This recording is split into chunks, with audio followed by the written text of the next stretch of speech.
Asifa Bano case ने आज पूरे देश को हिला के रख दिया है। मैं भारत के मुसलमानों से एक बात करना चाहता हूं। हम इस मुद्दे को पिछले 3 महीने से उठा रहे हैं। 17 जनवरी को वकार भट्टी एक्टिविस्ट का जम्मू से फोन आया था मेरे पास कि ये केस हो गया। हमें धर्म नहीं पता था, उस वक्त वो जा रहे थे वहां पर अपनी टीम को लेकर, तस्वीरें खींच के भेजी, तब धर्म सामने आया। हमारा मुद्दा पहले से था कि सप्रेस के लिए आवाज उठानी है, जिसने भी करा है वो किसी भी धर्म से हो। मेरे बाद आसिफ आर्यन साहब जौनपुर के एक्टिविस्ट, उन्होंने आवाज उठाई। बाकी किसी ब्लॉगर ने, किसी एक्टिविस्ट ने कोई आवाज नहीं उठाई। आप सब 3 महीने से सो रहे थे, भारत के मुसलमान खास तौर पर।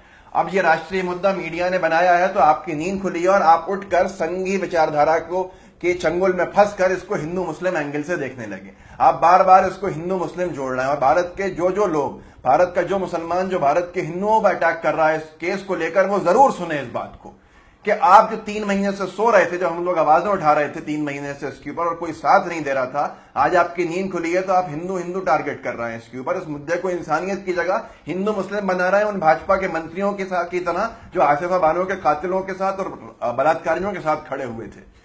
आप उनकी सोच के बन गए हैं क्या?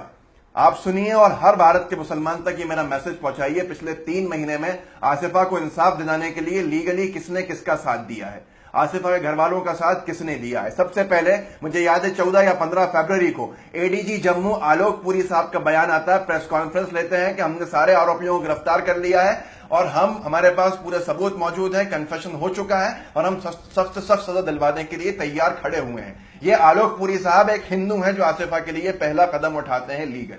उसके बाद एक रिट पिटीशन दायर होती है हाईकोर्ट में। आप सो रहे थे तब, भारत के मुसलमानों आपसे कह रहा हूं, रिट पिटीशन दायर होती है जम्मू कश्मीर हाई कोर्ट में।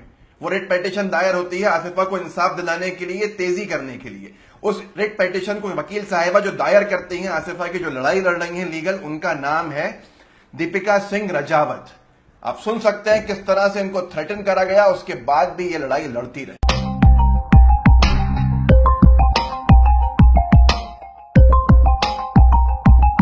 You think that the accused have been falsely implicated? You have the ways under law. You have the options available under law. Please resort to those.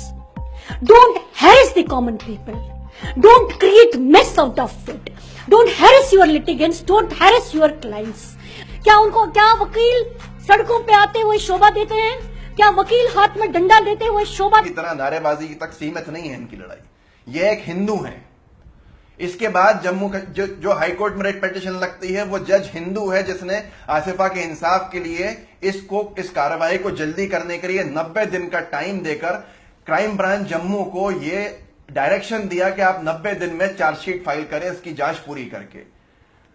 Chargesheet file करने का काम Jammu Kashmir crime branch को Jammu crime branch को दिया गया। इस बीच में मुद्दा उठता है सीबीआई की तरफ ले जाने के लिए, इस पूरे केस को खराब करने के लिए, ताकि आसिफा को इंसाफ न मिले और आरोपी बलात्कारी बच सके। डीजीपी जम्मू कश्मीर एसपी वैद साहब एक हिंदू हैं जो अड़ गए इस बात के ऊपर कि नहीं, सीबीआई को नहीं सौंपा जाएगा और जम्मू कश्मीर क्राइम ब्रांच ही इसको करेगी। आसिफा को इंसाफ दिलाने के लिए वो डीजीपी अड़ा रहा जो एक हिंदू है। याद रखना, डीजीपी साहब ने इस केस को दिया क्राइम ब्रांच जम्मू को। क्राइम ब्रांच जम्मू में 2 अधिकारी इसमें उन्होंने तैनात करे। उन अधिकारियों के नाम क्या है? एक का नाम है डीएसपी कठुआ है जो शर्मा जी हैं, दूसरे जो हैं वो एसएसपी हैं जम्मू, उनका नाम है रमेश झल्ला। रमेश झल्ला जी और शर्मा जी की टीम ने इस जांच को 90 दिन की जगह 10 दिन में चार्जशीट दायर कर दी, सिर्फ 10 दिन में, ताकि इंसाफ मिल सके। ये दोनों हिंदू हैं इस पूरे केस में। और जाके चार्जशीट फाइल हो गई और पूरा का पूरा केस फास्ट ट्रैक में आ गया। ये सब तमाम ऑफिसर्स हिंदू थे जिन्होंने आज आसिफा का साथ दिया है। और आप हिंदू धर्म पे आप ऑब्जेक्शंस उठा रहे हैं, आप हिंदू धर्म पे एलिगेशंस लगा रहे हैं। आपको शर्म नहीं आती? आप में और संघी विचारधारा में क्या फर्क रह जाएगा? आप उनकी बोली बोल रहे हो जो वो चाहते हैं इस पूरे इशू को हिंदू मुसलमान बनाना। ये इंसानियत का मुद्दा है, याद रखो। जब जब मुसलमानों पे कोई आफत आई है तो भारत का हिंदू खड़ा रहा है, जब जब हिंदू पे कोई आफत आई है तो भारत का मुसलमान उसके साथ खड़ा रहा है। ये हमारी खूबसूरती है। संघ की बातों में मत आओ, आप मुसलमान संघी मत बनो। मेहरबानी करके इस मैसेज को आगे तक पहुंचाओ और इंसानियत के मुद्दे तक रहने दो। हमने उन्नाव में मुद्दा उठाया, आज भी उठा रहे हैं। ये नहीं देख रहा है कि हमारी बहन हिंदू है या मुसलमान है। हम ये देख रहे हैं कि बलात्कार हुआ है उस बहन के साथ और उसका साथ देने के लिए हम खड़े हैं। मेहरबानी करके इस मैसेज को आगे तक पहुंचाइए और जिसने हिंदू धर्म के ऊपर इसमें एलिगेशंस लगाए और बुरा भला कहा या गालियां दी, वो माफी मांगी है ओपनली और कही है हमारी लड़ाई भाजपा के मंत्रियों से है जो आसिफा के कातिलों बलात्कारियों के साथ खड़े हुए, हमारी लड़ाई संघ से है, हमारी लड़ाई संघी विचारधारा से है, हमारी लड़ाई बलात्कारियों से है, किसी धर्म से नहीं है।